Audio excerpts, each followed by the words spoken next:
Good afternoon भाई सबको। क्या हाल है सबके? ध्यान देखो बेटा, बातें कर रहे हो बेटा। अरे अरे अरे, ये बोलती भी है लड़की। बेटा जल्दी से एक बार 2 मिनट, बस लास्ट क्लास में हमने क्या टॉपिक करा था मैं आपको बस बता रहा हूँ। ज्यादा टाइम नहीं लगाएंगे, थोड़ा सा टाइम की आज हमें पास कमी है और हम अगले टॉपिक पे बढ़ेंगे। लास्ट क्लास में मैंने आपको इंप्लाइड वारंटीज वाला टॉपिक पढ़ाया था। इंप्लाइड वारंटीज में हमने 4 वारंटीज को कवर कर लिया था। सबसे पहले warranty as to quality possession, freedom from encumbrance, कोई भी चार्ज नहीं होना चाहिए गुड्स के अगेंस्ट में। Third, disclosure of dangerous nature of goods, मतलब अगर कोई डेंजरस नेचर के गुड्स है तो सेलर को डिस्क्लोज करना पड़ेगा, अदरवाइज बायर को कोई लॉस होता है तो उसके लिए वो रिस्पॉन्सिबल है। और पॉइंट नंबर 4 लास्ट था, क्वालिटी और fitness by usages of trade. तो अगर क्वालिटी और फिटनेस के लिए इंप्लाइड वारंटी मिलेगी अगर वो अनेक्स्ड है, मतलब अटैच है किसी यूजेज ऑफ ट्रेड यानी किसी कस्टम से, कोई रिवाज से। उसके बाद मैंने आपको बहुत इंपॉर्टेंट कॉन्सेप्ट कराया था which is doctrine of caveat emptor, जिसे मैं बोलूं principle of let the buyer beware. Let the buyer, मैंने आपको बताया था किसी भी जब गुड्स परचेज की जाते हैं तो परचेज करने से पहले उसकी क्वालिटी एंड सूटेबिलिटी को चेक करना, उसको ढंग से एग्जामिन करना, ये सारी रिस्पॉन्सिबिलिटी सिर्फ और सिर्फ किसकी होती है बेटा? बायर की। और उस केस में अगर बायर को कोई भी लॉस हुआ, मतलब क्वालिटी सही नहीं निकली या उसके पर्पस के हिसाब से सूटेबल नहीं निकला, तो उस पर्टिकुलर केस में सिर्फ बायर रिस्पॉन्सिबल होगा, सेलर की कोई भी गलती नहीं है। लेकिन मैंने इसके कुछ एक्सेप्शन बताए थे जिन केसेस में बायर इज नॉट रिस्पॉन्सिबल या फिर बायर का क्वालिटी और फिटनेस के मामले में कोई चेक करने का कोई रिस्पॉन्सिबिलिटी राइज नहीं होती। तो मैंने आपको 7 केसेस बताए थे, बड़े सिंपल सिंपल थे, 7-8 केसेस बताए थे। 6 तो बिल्कुल कॉमन थे इंप्लाइड कंडीशन वारंटी वाले, आपने पर्पस बता दिया, आप स्किल एंड जजमेंट पे रिलाई करके। Sale by sample, description sample as well as. उसके बाद था मर्चेंटेबल क्वालिटी और था क्वालिटी और fitness by usages of trade. ये 6 कंडीशन और वारंटी से बिल्कुल रिजेंबल कर रहे थे। 2 अलग से थे, अगर गुड्स परचेज हो रहे हैं अंडर ब्रांड नेम और पेटेंट नेम, ब्रांड नेम और उस केस में एक्सेप्शन क्रिएट था। और लास्ट पॉइंट था, अगर सेलर ने एक्टिवली कंसील करा है कोई डिफेक्ट या फिर जो कॉन्ट्रैक्ट ऑफ सेल हुआ है वो फ्रॉड या मिस रिप्रेजेंटेशन के थ्रू हुआ है तो वहां पे सेलर रिस्पॉन्सिबल है। क्या यहां तक आपको अगर कोई भी तो आप मुझे बता सकते हैं, वरना आज हम आगे बढ़ेंगे अपने टॉपिक पे। ऑनलाइन बेटा किसी को कोई दिक्कत? बच्चों ऑनलाइन वाला है तो मजे ले रहा है, मैं लूं मजे। मोहित भाई, सृष्टि, सिमरन बेटा कोई दिक्कत? No sir, no sir, no sir. चलिए बेटा, आज आप मेरे साथ हेडिंग डालेंगे बेटा, बहुत ही प्यारी सी, ट्रांसफर ऑफ प्रॉपर्टी। आज आप मेरे साथ हेडिंग डालेंगे बहुत ही प्यारी, ट्रांसफर ऑफ प्रॉपर्टी। बेटा अगर आपको याद हो मैंने आपको बताया था कि हमारी जो यूनिट 3 है, यूनिट 3 आपकी मॉड्यूल में उसका नाम है delivery of goods and transfer of ownership. जो डिलीवरी ऑफ गुड्स है वो मैंने आपको फर्स्ट यूनिट के साथ ही कंबाइन करके करा दिया था, फिर मैंने आपको सेकेंड यूनिट करवाई, और अब मैं जब थर्ड यूनिट में बढ़ा हूं तो हमें ऑलरेडी डिलीवरी ऑफ गुड्स आता है। डिलीवरी ऑफ गुड्स क्या होता है, उसके मोड्स कितने थे, सारे रूल्स हमने दिखाए थे रिगार्डिंग डिलीवरी, सारी बातें कर ली थी। और आज हमें थर्ड यूनिट का बस एक छोटा सा टॉपिक और जो सेकंड पार्ट है वो करना है, which is transfer of property. और मैंने आपको पहले ही बताया था सेल ऑफ गुड्स एक्ट में ये जो टर्म है प्रॉपर्टी, इस प्रॉपर्टी का मतलब हमेशा क्या होता है बेटा? ओनरशिप। तो बड़ी सिंपल सी बात है, इस टॉपिक में अपन लोग ये देखने वाले हैं कि जो गुड्स है, मैंने आपको पहले बताया था सेल ऑफ गुड्स के जब मैं एसेंशियल बता रहा था, मैंने कहा था 2 पार्टीज होंगी, बायर एंड सेलर। गुड्स होना चाहिए, गुड्स की ओनरशिप ट्रांसफर होगी फ्रॉम सेलर टू बायर। वो जो थर्ड एसेंशियल था ना कि ओनरशिप ट्रांसफर होनी चाहिए, हम उसी के रिगार्डिंग बात कर रहे हैं कि एक्चुअल में ओनरशिप कब ट्रांसफर होती है। क्या बोला? एक्चुअल में ओनरशिप कब ट्रांसफर होती है। तो बेटा मैं आपको बड़ी सिंपल सी बात बता दूं, पहले जो आपके दिमाग में जो गलत चीज है ना, मैं उसको डिलीट करवा रहा हूं, फिर मैं सही चीज इंसर्ट करूंगा। क्या कह रहा हूं? सब कुछ ही गलत है। हाँ फनी बेटा, जो ट्रांसफर ऑफ ओनरशिप है ना, पहले तो दिमाग से ये हटा दो, डिलीवरी ऑफ गुड्स और पेमेंट ऑफ प्राइस, इन दोनों का, ये जो कंकरेंट कंडीशन थी दोनों, इन दोनों का ओनरशिप से कोई रिलेशन नहीं है। मतलब हो सकता है आप गुड्स की डिलीवरी आज ले लो in case of hire purchase, लेकिन आपको ओनरशिप क्या ऑन द स्पॉट मिलती है जब गुड्स डिलीवर होते हैं? Last instalment. हो सकता है आपको पेमेंट ऑफ प्राइस आज मिल जाए, एडवांस पे कर दिया, लेकिन ओनरशिप जरूरी है क्या आज ही ट्रांसफर हो? नहीं। तो पहले तो आप सबसे दिमाग में निकाल लो, जनरली आपको लगता है सर गुड्स डिलीवर हुए, हमने पैसे दिए, ओनरशिप ट्रांसफर। तो बेटा पहली चीज, गुड्स डिलीवर हो जाए, पेमेंट ऑफ प्राइस हो जाए, दोनों फैक्टर्स का ट्रांसफर ऑफ ओनरशिप से किसी भी तरीके से कोई भी लेना देना नहीं है। हो सकता है गुड्स आज डिलीवर हो, पेमेंट ऑफ प्राइस आज ही हो रहा हो, लेकिन ट्रांसफर ऑफ ओनरशिप बाद में हो सकता है ट्रांसफर ऑफ ओनरशिप आज हो जाए, डिलीवरी ऑफ गुड्स 1 साल बाद हो रहे हो, पेमेंट ऑफ प्राइस 2 साल बाद हो रहे हो, कुछ भी हो सकता है। तीनों ऐसा नहीं होगा कि साथ में चलेंगे। Delivery of goods and payment of price concurrent condition है, लेकिन मैंने ये लिखा था क्या delivery of goods, payment of price और ट्रांसफर ऑफ ओनरशिप तीनों कंकरेंट है। मैंने डिलीवरी ऑफ गुड्स और पेमेंट ऑफ प्राइस बोला था, ट्रांसफर ऑफ ओनरशिप का कोई भी लेना देना नहीं है डिलीवरी ऑफ गुड्स से और पेमेंट ऑफ प्राइस से। पहले इस दिमाग को बड़े ध्यान से समझ लो, इस बात को अगर आप समझ गए तो आधी समस्या आपकी सॉल्व हो जाएगी, कोई दिक्कत। दूसरी चीज, सर ट्रांसफर ऑफ ओनरशिप समझना इतना जरूरी क्यों है? तो बेटा ट्रांसफर ऑफ ओनरशिप समझना जो है ना वो इसलिए जरूरी है क्योंकि जो जनरल रूल है ना कॉन्ट्रैक्ट ऑफ सेल का, वो ये कहता है कि भैया जिसकी ओनरशिप उसका रिस्क। क्या बोलता है? जिसकी ओनरशिप उसका रिस्क। अगर आपको याद हो सेल और एग्रीमेंट टू सेल के केस में जब हमने डिफरेंस करवाया था तो वहां पे था रिस्क करके था, बर्डन ऑफ रिस्क। तो वहां पे सेल के केस में रिस्क किसका था? सारा बायर का, क्योंकि ओनर कौन था? बायर। हायर परचेज के केस में एग्रीमेंट टू सेल में जो पूरा का पूरा रिस्क था वो किसका था बेटा? सेलर का। क्योंकि एग्रीमेंट टू सेल में आपने और मतलब चाहे आपने एग्रीमेंट आज बना लिया, आप डिलीवरी भी आज दे दो, पेमेंट जो भी है कोई दिक्कत नहीं है, लेकिन ओनरशिप ट्रांसफर होगी हो ना फ्यूचर डेट। तो जब तक वो फ्यूचर डेट नहीं आती तब तक ओनरशिप सेलर की, तो तब तक रिस्क भी किसका? सेलर का। और उसके बाद जैसे ओनरशिप ट्रांसफर हो गई हो ना फ्यूचर डेट, उस फ्यूचर डेट और उसके बाद से रिस्क किसका? बायर का। तो जनरल रूल कहता है रिस्क जो है वो फॉलो करता है ओनरशिप को। ये जनरल रूल है, इसके 3 एक्सेप्शन भी है, वो हमें पढ़ना है, क्वेश्चन आया भी था last to last attempt, 2-3 attempt छोड़ के, रिस्क प्राइमा फेसिया करके क्वेश्चन है, ठीक है, वो हमें पढ़ना है आराम से। बट अभी जनरल रूल क्या है? जिसकी ओनरशिप उसका रिस्क। अब सबसे बड़ी प्रॉब्लम ये ना, मान लो मैं और नीरज भाई कॉन्ट्रैक्ट में एंटर हो रहे हैं और मैंने गुड्स की डिलीवरी आज ही कर दी और गुड्स का पोलेशन अब इसके पास है। डिलीवरी का मतलब तो ट्रांसफर ऑफ पोलेशन होता है ना, तो मैंने नीरज भाई को पोलेशन दे दिया गुड्स का। अब नीरज भाई की कस्टडी में, नीरज भाई के पोलेशन में गुड्स में कोई डैमेज आ जाता है। अब हम दोनों भाई लड़ रहे हैं, ये मेरे बाल खींच रहा है, मैं इसके बाल खींच रहा हूं। मैं कह रहा हूं भाई एक बार बता गुड्स पोलेशन किसका? तेरे पास, तो डैमेज कौन लेगा? तू। ये कह रहा सर लेकिन ओनरशिप मेरी थोड़ी है, ओनरशिप तो आपकी है ना। मैंने बोला ओनरशिप कैसे मेरी है? मैंने तुझे गुड्स दे दिए, ओनरशिप भी चली गई। तो आप पॉइंट समझो, ये ना बहुत ज्यादा कॉन्ट्रडिक्शन वाला पॉइंट है कि भैया डिलीवरी ऑफ गुड्स है, पेमेंट ऑफ प्राइस है, ट्रांसफर ऑफ ओनरशिप है, बहुत सारी टर्म्स है यहाँ पे। तो हम कब मानेंगे ओनरशिप कब से ट्रांसफर हुई है और किस पॉइंट ऑफ टाइम से? जैसे ओनरशिप ट्रांसफर हुई उसी पॉइंट ऑफ टाइम से क्या ट्रांसफर हो गया? रिस्क। भैया जब मेरी ओनरशिप तब मेरा रिस्क, अगर जैसे ओनरशिप ट्रांसफर हो गई वैसे रिस्क ट्रांसफर हो गया। तो बेसिकली रिस्क कब ट्रांसफर होगा उसको समझने के लिए आपको ओनरशिप कब ट्रांसफर होना है ये समझना पड़ेगा, और ओनरशिप कब ट्रांसफर होती है ये लॉ मेकर आपको अभी बताएगा।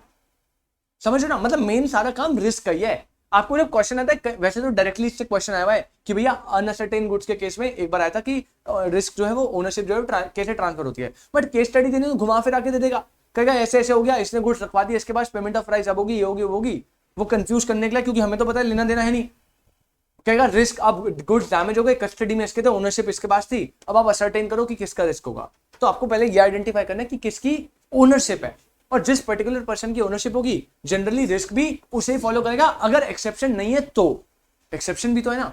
तो मैं बहुत सारी बातें पढ़नी है, बट मैंने आपको एक ओवरव्यू दे दिया कि हमें मेन रिस्क को फॉलो करना है, और रिस्क किसको फॉलो करेगा? ओनरशिप। कोई दिक्कत? पक्की बात? तो लिखना स्टार्ट करेंगे बेटा। एक बेसिक इंट्रोडक्शन लाइन आप देखेंगे, द प्राइमरी रूल्स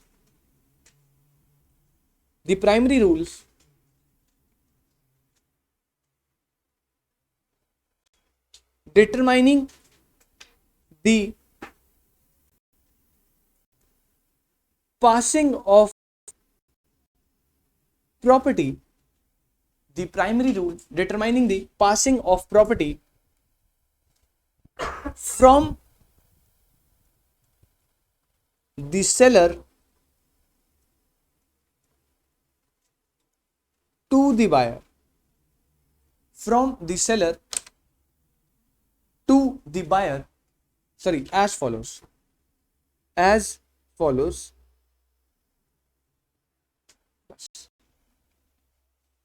कह रहा जो रूल्स है determine the passing of property, मतलब ओनरशिप पास करने के, वो इस तरीके से होंगे। अब किस तरीके से होंगे वो हमें देखना है। 4 तरीके डिवाइडेड है, बट मैंने आपको जनरल रूल बता दिया बेटा। ट्रांसफर ऑफ ओनरशिप को आइडेंटिफाई करने का मेन रीजन क्या है कि हम किसको आइडेंटिफाई करें, रिस्क को, क्योंकि जनरली रिस्क किसको फॉलो करता है, ओनरशिप को। जिसकी ओनरशिप उसका रिस्क। तो आपको जब केस स्टडी आएगी तो आपको रिस्क आइडेंटिफाई करने को बोलेगा, बट आपको इनिशियल स्टेप में क्या आइडेंटिफाई करना है, ओनरशिप। जिसकी ओनरशिप उसका रिस्क। क्लियर। तो अब यहां पे ट्रांसफर ऑफ प्रॉपर्टी जो है वो कैसे आइडेंटिफाई होगी, तो बोला एज फॉलोज। और आप इस एज फॉलोज के नीचे ना लाइन के बिल्कुल सेंटर में बेटा हेडिंग डालेंगे, passing of property, passing of property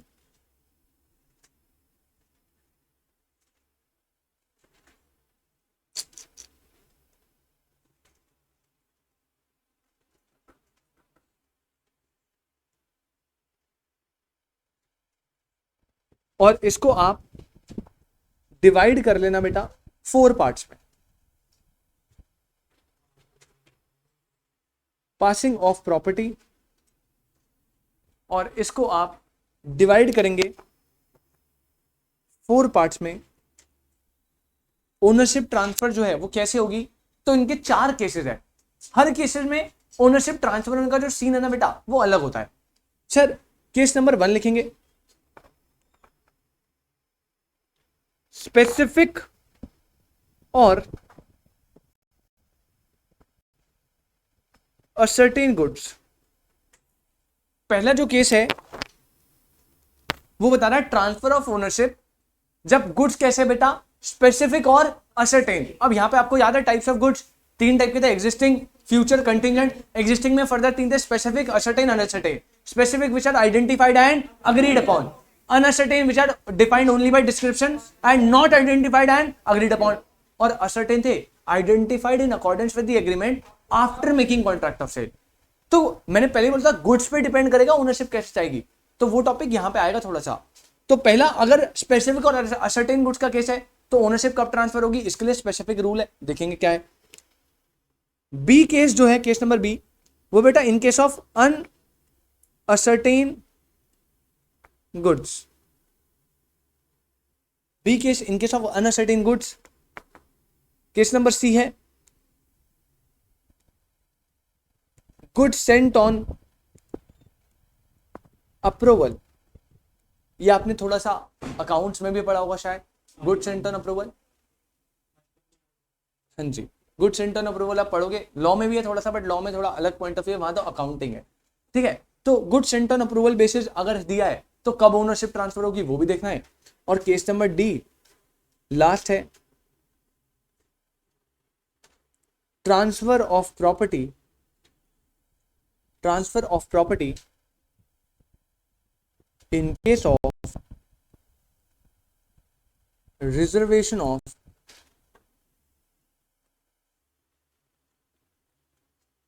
right of disposal, transfer of property in case of reservation of right of disposal ना, transfer of property in case of reservation of right of disposal. अभी आपके लिए कुछ चीजें नहीं होंगी, कुछ चीजें पुरानी होंगी जो आपको ऑलरेडी पता है, बड़े आराम से एक एक चीज में देखेंगे। बस मैं पहले ही आपको बता रहा हूं, जब भी आपको क्वेश्चन में ट्रांसफर ऑफ प्रॉपर्टी से रिलेटेड बात आएगी, आपको सबसे पहले केस आइडेंटिफाई करना है। पहला, क्या गुड स्पेसिफिक या असर्टेन है, तो ट्रांसफर ऑफ प्रॉपर्टी को चेक करने का अलग प्रोसीजर है। सेकेंड, अगर गुड्स अनअसर्टेन है तो ट्रांसफर ऑफ ओनरशिप का केस अलग बन जाएगा। फिर थर्ड, अगर गुड्स सेंट ऑन अप्रूवल है तो ओनरशिप कब ट्रांसफर होगी, अलग प्रोसीजर है। और फोर्थ, अगर ट्रांसफर है लेकिन कैसे, reservation of right of disposal है, तो वहां पे केस अलग बनेगा।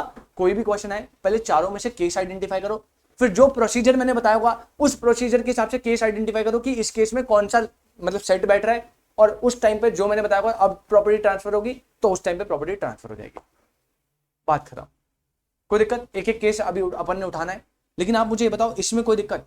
अभी मैंने आपको टर्म्स नहीं बताई, बस मैंने आपको बता दिया ट्रांसफर ऑफ ओनरशिप 4 केस में ओनरशिप ट्रांसफर होती है। पहला अगर स्पेसिफिक असर्टेन है, सेकंड अगर अनअसर्टेन है, थर्ड अगर गुड सेंट ऑन अप्रूवल है, और transfer of reservation of right of disposal. कोई दिक्कत?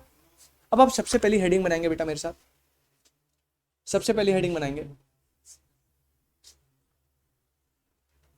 हेडिंग नंबर 1, मतलब आप हेडिंग बना लो पहले, time of transfer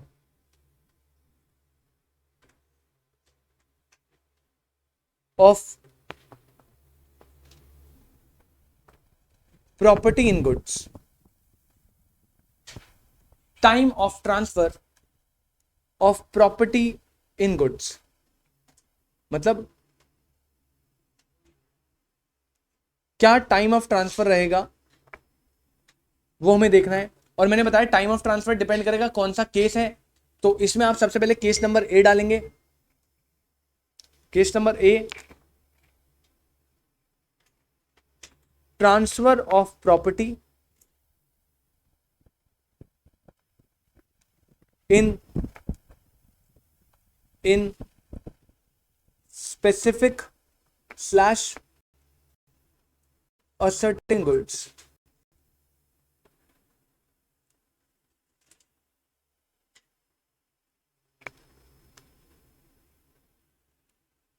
transfer of property in specific / ascertain goods। बड़े ध्यान से समझना बेटा, कुछ नहीं, बड़ी सिंपल सी बात करेगा, आराम से नोटिंग छोड़ दो भी, 1 मिनट यहां ध्यान दो। मैं आपको बता रहा हूं कि ओनरशिप कब ट्रांसफर होगी गुड्स में। उसके लिए 4 केस है, उसमें से सबसे पहला उठाया कि ट्रांसफर ऑफ ओनरशिप अगर गुड्स कैसे है, स्पेसिफिक और असर्टेन, मतलब आइडेंटिफाइड है, अग्रीड अपॉन है, या तो स्पेसिफिक है, या कॉन्ट्रैक्ट के बाद हमने आइडेंटिफाई कर लिया इन अकॉर्डिंग्स विद द एग्रीमेंट। दोनों में से कोई भी केस है तो ओनरशिप ट्रांसफर होने का क्या सीन है। अब मैं आपको ना बड़ा सिंपल सा आंसर कर देता हूं इसका। 2 चीजें बस। कितनी चीजें? लेकिन इतनी भी आसान नहीं है, तो खुश मत हो ज्यादा, 2 ही है बस। पहली चीज बेटा, हमेशा गुड्स पता कैसे होने चाहिए, स्पेसिफिक और असर्टेन। भाई ये रूल आप अप्लाई कब कर पाओगे, ये केस कौन सा चल रहा है, इन केस ऑफ स्पेसिफिक और असर्टेन ना। तो पहली कंडीशन ने बोला अगर आपको ओनरशिप कब ट्रांसफर होगी इसका टाइम चेक करना है, तो आपके जो गुड है केस नंबर ए के हिसाब से, क्योंकि हम केस ए में तो स्पेसिफिक और असर्टेन को कवर कर रहे हैं ना, तो केस नंबर ए के हिसाब से पहला पॉइंट बोला goods must be specific goods और असर्टेन गुड्स। अब इसमें आप क्या लिख सकते हो, स्पेसिफिक कौन से होते हैं, असर्टेन कौन से होते हैं। Very good. Point number 2, ownership transfer होगी किस पे डिपेंड करता है, इंटेंशन ऑफ द पार्टीज। खत्म। 2 पॉइंट, पहला गुड्स कैसे होने चाहिए, स्पेसिफिक और असर्टेन। सेकंड बोला अगर स्पेसिफिक असर्टेन गुड्स है ओनरशिप ट्रांसफर होगी डिपेंड करता है इंटेंशंस ऑफ द पार्टीज, मतलब पार्टीज की क्या इंटेंशन है इस पे डिपेंड करेगा ओनरशिप कब ट्रांसफर होगी इन केस ऑफ स्पेसिफिक और असर्टेन। बार बार बोल रहा हूं, intention of the parties, parties की इंटेंशन पे डिपेंड करेगा ओनरशिप कब ट्रांसफर होगी इन केस ऑफ स्पेसिफिक और असर्टेन। अब सर इंटेंशन आइडेंटिफाई करना क्या लॉ बता सकता है, ये तो सब्जेक्टिव मैटर है, सर्कमस्टांसेस ऑफ द केस।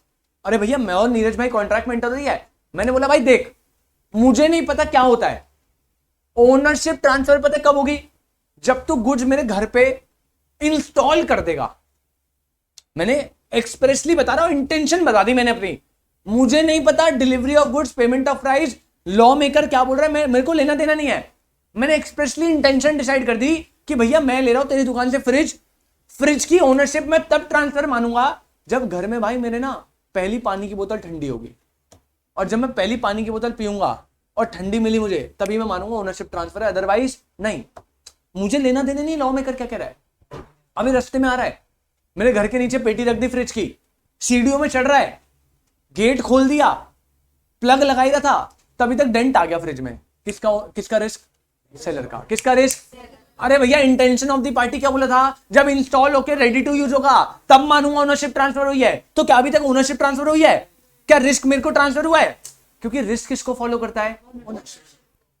तो बेटा अगर गुड स्पेसिफिक और असर्टेन है तो यहां पे ओनरशिप ट्रांसफर होगी, ये सिर्फ और सिर्फ डिसाइड करेगा intention of the parties, intention of दी।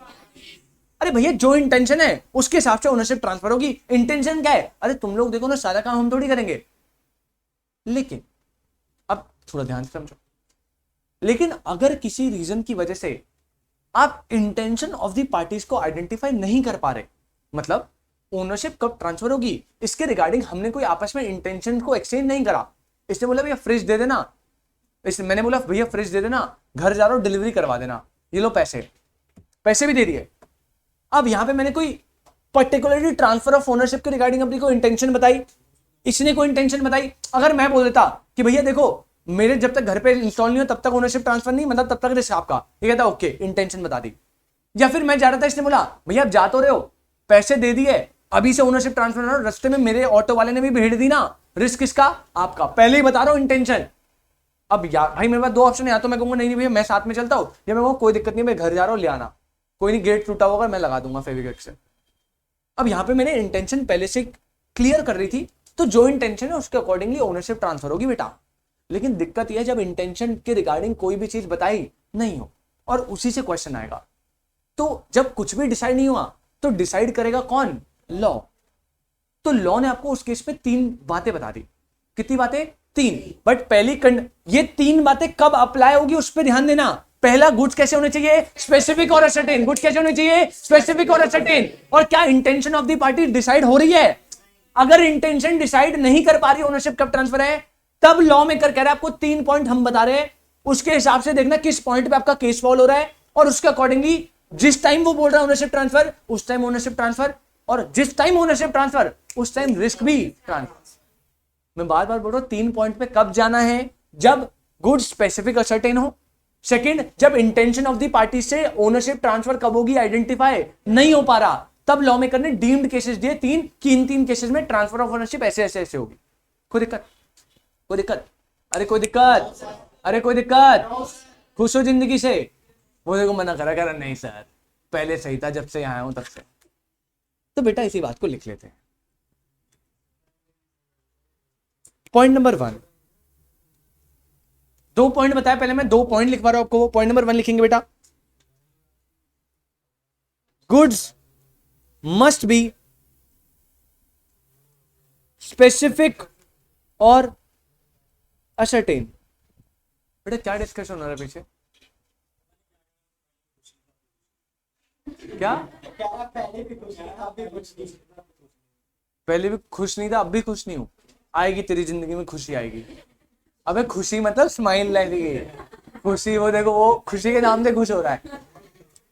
अबे सुधर जा भाई, पढ़ाई में ध्यान दे ले, अपने आप खुशी आएगी, शांति आएगी। पहले तो डिसाइड कर ले खुशी चाहिए शांति चाहिए, क्योंकि अगर खुशी आ गई तो शांति नहीं आएगी, और शांति चाहिए तो खुशी नहीं आएगी, दोनों चाहिए। नंबर दे घर वालों का। गुड्स मस्ट बी स्पेसिफिक और असर्टेन, फुल स्टॉप। आप इसमें देखो, अब कंटेंट तो भाई आपके ऊपर है, जितने मार्क का क्वेश्चन है स्पेसिफिक असर्टेन दोनों को डिफाइन कर सकते हो, बट अपन थोड़ा सा लिमिटेड रखेंगे। आप इसमें लिखना the property in the goods, the property in the goods does not pass to the buyer unless and until। बेटा आपको जाना है क्या बाहर? डिस्कशन ज्यादा इंपॉर्टेंट है। आप जा सकते हो, कोई दिक्कत नहीं, गेट खुला हुआ है। नहीं आप दोनों कर रहे हो। नहीं वो बोल रहा है तो तू सुन रहा है ना, कान बंद कर ले, फिर वो बोलेगा ही नहीं। The property in good does not pass to the buyer unless and until goods are ascertained। जब तक आप गुड्स को क्या ना बना दो, असर्टेन या स्पेसिफिक ना बना दो, तब तक भैया प्रॉपर्टी पास हो ही नहीं सकती। मतलब अगर गुड्स पहले अनअसर्टेन हुए तो पहले आपको उसको कन्वर्ट करके क्या बनाना पड़ेगा? भैया सेलेक्ट कर लो, उससे पहले तो हम बता ही नहीं सकते ओनरशिप ट्रांसफर होना हो, क्योंकि ओनरशिप ट्रांसफर के लिए ये तो पता होना चाहिए कौन से गुड देने हैं। तो पहले आप अनसर्टेन है तो पहली कंडीशन बोलिए गुड्स को असर्टेन या स्पेसिफिक बनाओ, ठीक है। Point number 2,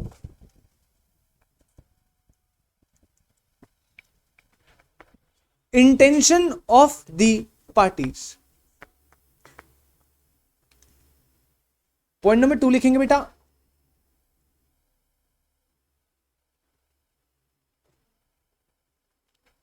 intention of the parties.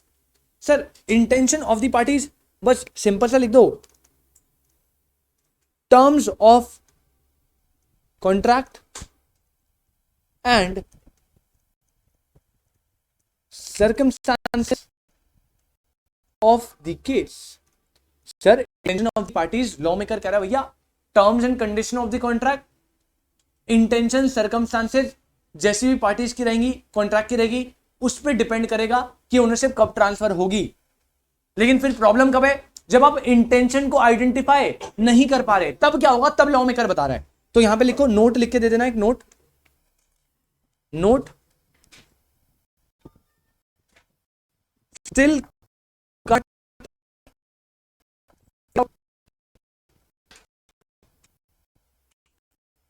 the intention of the parties, then follow section 20 to section 24।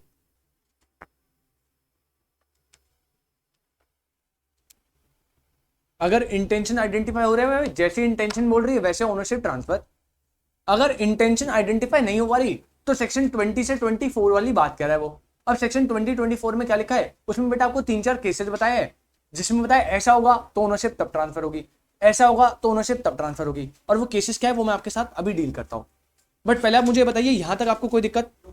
Transfer of ownership in case of specific और असर्टेन, 2 पॉइंट। सबसे पहला आपको गुड्स को क्या रखना है बेटा, असर्टेन और स्पेसिफिक, असर्टेन और, जब तक असर्टेन स्पेसिफिक का ओनरशिप ट्रांसफर। सेकंड बोला इंटेंशन ऑफ दी, बेटा intention of the parties identify करना, terms and condition of the contract और सर्कमस्टांसेस ऑफ दी केस पर डिपेंड करेगा। इंटेंशन जैसी होगी उस हिसाब से ओनरशिप ट्रांसफर हो जाएगी। 2 पॉइंट में खत्म। लेकिन दिक्कत यह है कि अगर आप इंटेंशन ऑफ दी पार्टीज को फिगर आउट नहीं कर पा रहे, या कॉन्ट्रैक्ट बिल्कुल साइलेंट है रिगार्डिंग दी इंटेंशन कि ओनरशिप कब ट्रांसफर होगी, तो आपको सेक्शन 20 में आपको सीरीज दे रखी है जहां से आपके प्रोविजन स्टार्ट हो रहे हैं, जो बोल रहा है ओनरशिप अब ट्रांसफर होगी, हम बता रहे हैं। तो एक साइड आप एक काम करिएगा, पॉइंट नंबर 3 में मैं केसेस बता रहा हूं, अगर फिगर आउट नहीं कर पा रहे, पॉइंट नंबर 3 में आप एक साइड कॉलम बनाना बेटा, केसेस,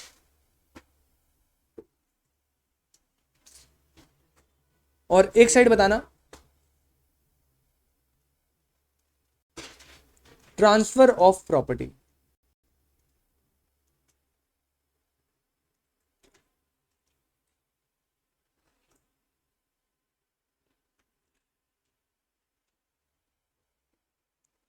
केसेस और ट्रांसफर ऑफ प्रॉपर्टी, ठीक है।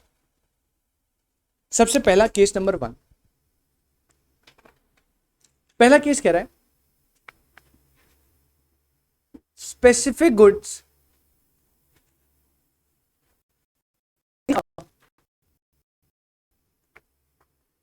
Delivery date. केस नंबर 1 जो आपके साथ डील कर रहा है बेटा वो है स्पेसिफिक गुड्स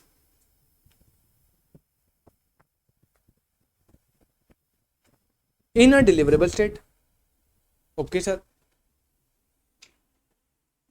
केस नंबर 2 आप लिखेंगे, आप कम से कम 4 से 5 लाइन का मार्जिन रख लेना, इसमें 4 से 5 लाइन का मार्जिन रखेंगे राइट हैंड साइड में 4 से 5 लाइन का मार्जिन रखते हुए आप अगली लाइन में लिखेंगे case number 2 specific goods not in deliverable state. Specific goods पहला डिलीवरेबल स्टेट में है, सेकंड बोल रहा है specific goods but not in deliverable state, और फिर से आप 3 से 4 लाइन का मार्जिन रख के केस नंबर 3 लिखेंगे बेटा specific goods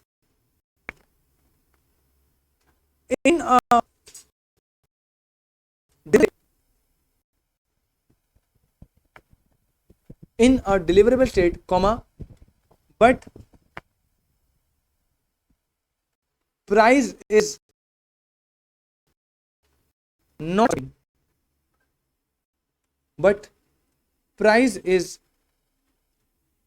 not ascertained.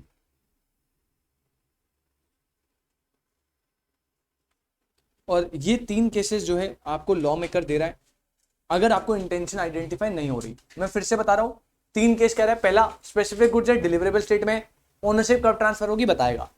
Second बोल रहा है स्पेसिफिक गुड्स है लेकिन डिलीवरेबल स्टेट में नहीं है, ओनरशिप कब ट्रांसफर होगी हम बताएंगे। थर्ड, स्पेसिफिक गुड्स है, डिलीवरेबल स्टेट में भी है लेकिन प्राइस असर्टेन नहीं हुआ। बेटा अगर आप तीनों केसेस को स्टडी करो ना, आपको तीनों में एक चीज कॉमन दिखेगी कि जो गुड्स है वो कैसे है, क्योंकि बेटा केस ही कौन सा चल रहा है, स्पेसिफिक और असर्टेन। बस फर्क कितना है, पहले वाले में स्पेसिफिक गुड है, डिलीवरेबल स्टेट में। आपको याद है डिलीवरेबल स्टेट, अब state in which buyer is bound to buy the goods, जहां पे बायर क्या है, bound to buy the goods है। मम्मी ने मैंगो पेटी, ठीक है। सेकंड केस है, कह रहे स्पेसिफिक गुड्स है लेकिन डिलीवरेबल स्टेट में नहीं है, तब क्या कर रहे हैं। और थर्ड, स्पेसिफिक गुड्स है, डिलीवरेबल स्टेट में भी है, तो ये तो अभी तक फर्स्ट वाले से सेम हो रहा है, लेकिन यहां पे सेकंड चेंज क्या कर दिया, बट प्राइस जो है वो असर्टेन। तो बेटा बताओ तीन चीजें, बस तीन चीजें खत्म, प्रोविजन खत्म।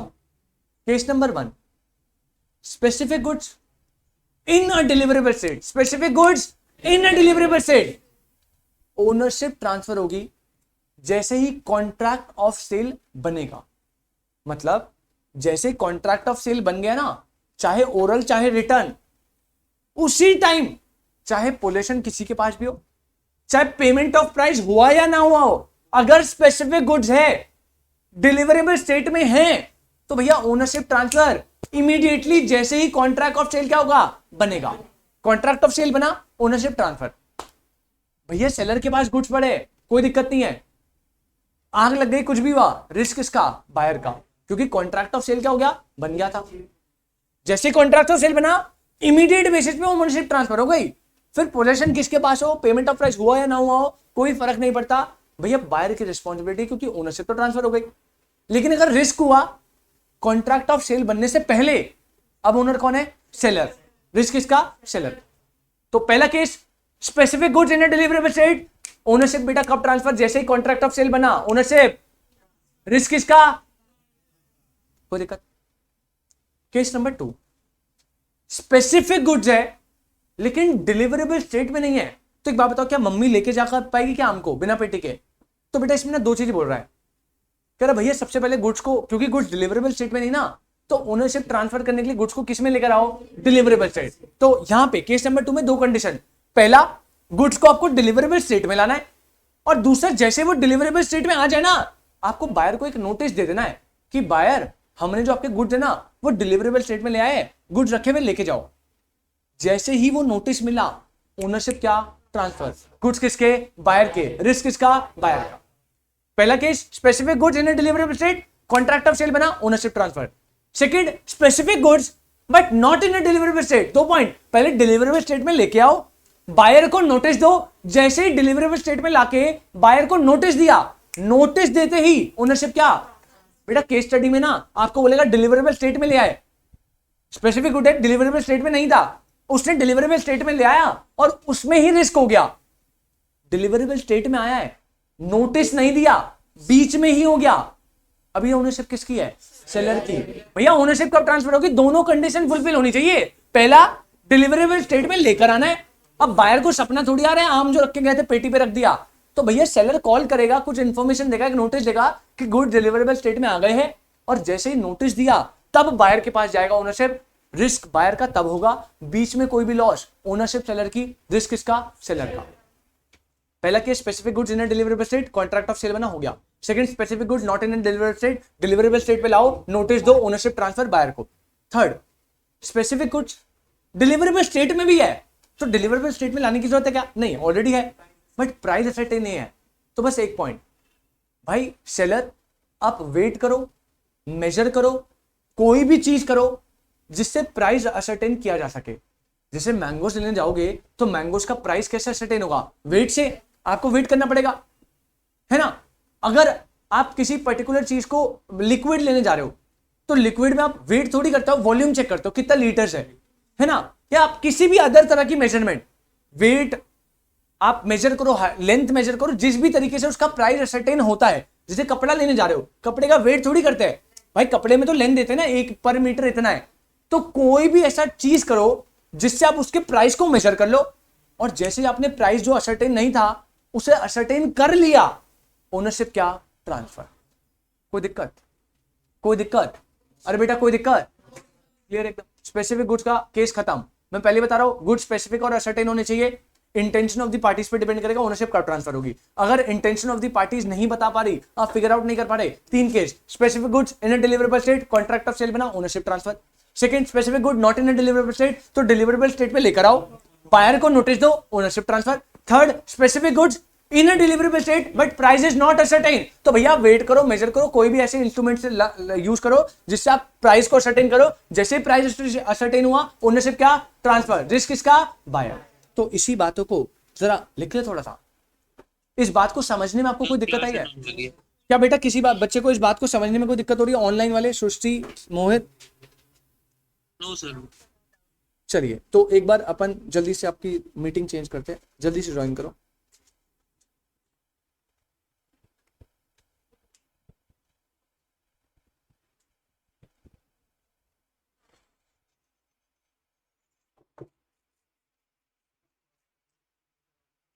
तुम्हारी बेटा कौन सी अकाउंट सी क्लास है इसके बाद? अकाउंट भी पढ़ते हो तुम? मैथ्स भी पढ़ते हो? इको नहीं पढ़ते? इको भी पढ़ते हो।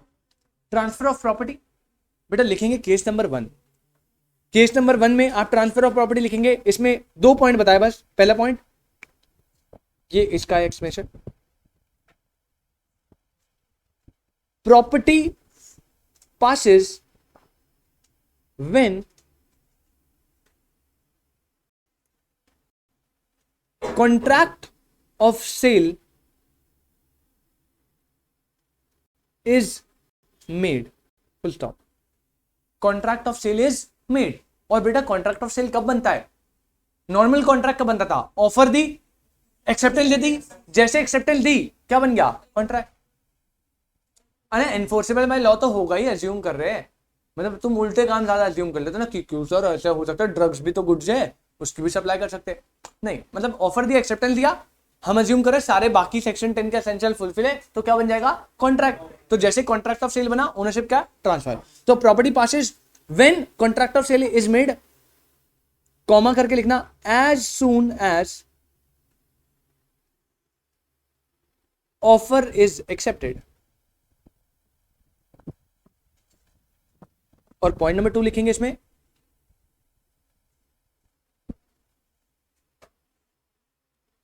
Property passes immediately even if, property passes immediately even if payment and delivery is postponed। बेटा मैंने आपको पहले ही स्टार्टिंग में बताया था ना, पेमेंट ऑफ प्राइस या डिलीवरी ऑफ गुड्स का ओनरशिप से कोई लेना देना है नहीं। भाई बोल रहा है जैसे कॉन्ट्रैक्ट ऑफ सेल बना, ओनरशिप ट्रांसफर, भले पेमेंट ऑफ प्राइस और डिलीवरी ऑफ गुड्स बाद में हो रहा है, फर्क नहीं पड़ता। Case number 1 done. Case number 2 पे आओ बेटा। केस नंबर 2 पे point number 1,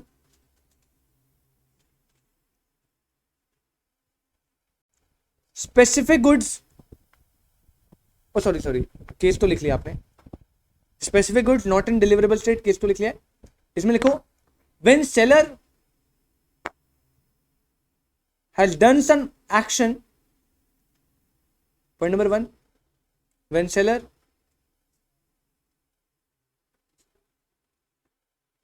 done some action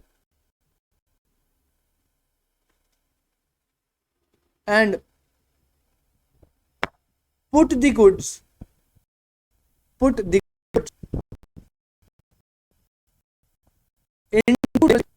put the goods into deliverable state, comma, point number 2, and the buyer, आपको बेटा सब टेक्स्ट में लिखना है, आपको पॉइंट्स नहीं बनाने एग्जाम में, पैराग्राफ बनाने। when the seller has done some action, और उसने गुड्स को डिलीवरेबल स्टेट में लेकर आ गया, and the buyer has notice thereof, then the property has been focus करना बेटा। पहला put goods into deliverable state, और दूसरा आप जो है बायर को क्या देंगे बेटा, नोटिस। जब दोनों कंडीशन को फुलफिल कर देंगे आप जो है ओनरशिप को ट्रांसफर कर दोगे। पहले वाले केस में बस एक चीज है, when contract of sale is made. और लास्ट अगर मैं बात करूं केस नंबर 3 की, तो थोड़ा सा ये स्पेसिंग का वो हो गया, आप थोड़ा सा देख लेना। ये अभी तक ये जो दोनों पॉइंट है केस नंबर 2 के थे, अब मैं केस नंबर 3 लिखवा रहा हूं, थोड़ा सा नीचे है उससे, बट केस नंबर 3 में लिखना है आपने। तो स्पेसिफिक गुड्स है, इन डिलीवरेबल स्टेट है, बस प्राइस असर्टेन नहीं हो ना, तो प्राइस असर्टेन करना है। देखो property passes only after the seller has measure, comma, test, or do some other action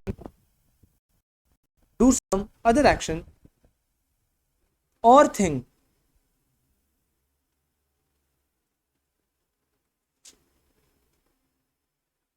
do some other action or thing to ascertain the price,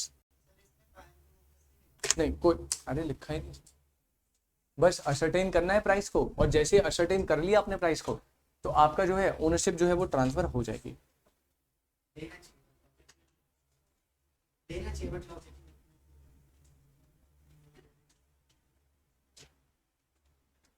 करना तो बहुत कुछ चाहिए भाई, लॉ ने नहीं बोला पर करने को।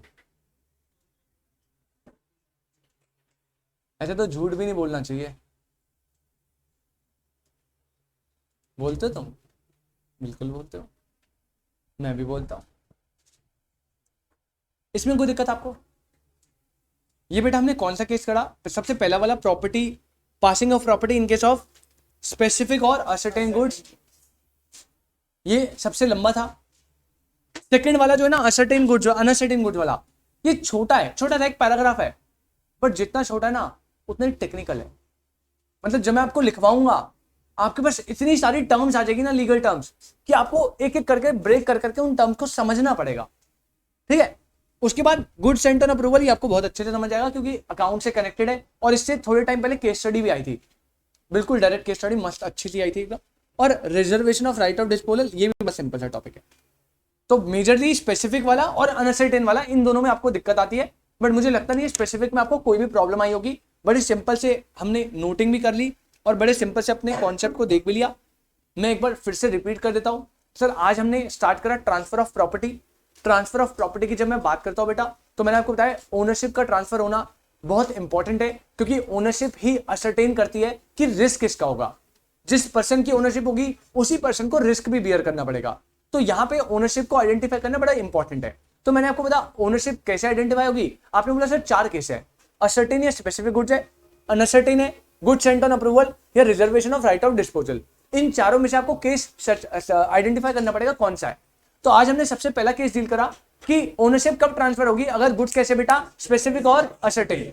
तो बड़ी सिंपल भाषा में 2 पॉइंट मैंने आपको बताया कि पहला बेटा गुड्स हमेशा, गुड्स मस्ट बी असर्टेन और स्पेसिफिक। मतलब ओनरशिप तब तक ट्रांसफर नहीं हो सकती जब तक आपके गुड्स क्या ना हो, स्पेसिफिक और असर्टेन। तो अगर वो अनसर्टेन है तो पहले उसे असर्टेन बनाओ। सेकंड पॉइंट बोला कि ओनरशिप कब ट्रांसफर होगी, टोटली डिपेंड करता है intention of the parties. Intention of दी, तो आपने बोला sir intention of the parties कैसे पता लगेगा, तो मैंने बोला भैया मुझे भी नहीं पता, डिपेंड करेगा टर्म्स एंड कंडीशन पे, सर्कमस्टांसेस ऑफ द केसेस पे। बट इन केस अगर आप इंटेंशन ऑफ द पार्टीज को टर्म्स एंड कंडीशन या सर्कमस्टांसेस से आइडेंटिफाई नहीं कर पा रहे तो लॉ मेकर ने आपको 3 प्रोविजन बना के दे दिए, बड़े सिंपल से। उन्होंने बोला तब आप ये फॉलो करोगे। पहला केस, अगर स्पेसिफिक गुड्स है, डिलीवरेबल स्टेट में है, तो भैया ओनरशिप ट्रांसफर होगी जैसे ही कॉन्ट्रैक्ट ऑफ सेल बनेगा, as soon as offer is accepted, चाहे डिलीवरी एंड पेमेंट पोस्टपोन ही क्यों ना हो। केस नंबर 2 बोला स्पेसिफिक गुड्स है, नॉट इन डिलीवरेबल स्टेट है, तो इसके लिए 2 प्रोविजन, पहले काम करके डिलीवरेबल स्टेट पे लेकर आओ, और सेकंड फिर आप जो है बायर को क्या दे दो, नोटिस। जैसे आपने नोटिस दिया, ओनरशिप क्या, ट्रांसफर, रिस्क क्या, ट्रांसफर।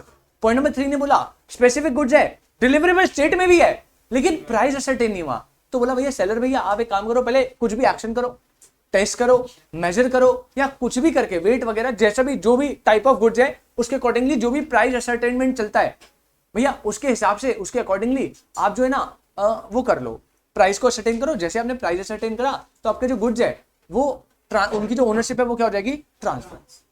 कोई दिक्कत यहां तक, किसी को कोई डाउट? आज के लिए हम इतना ही रखेंगे बेटा।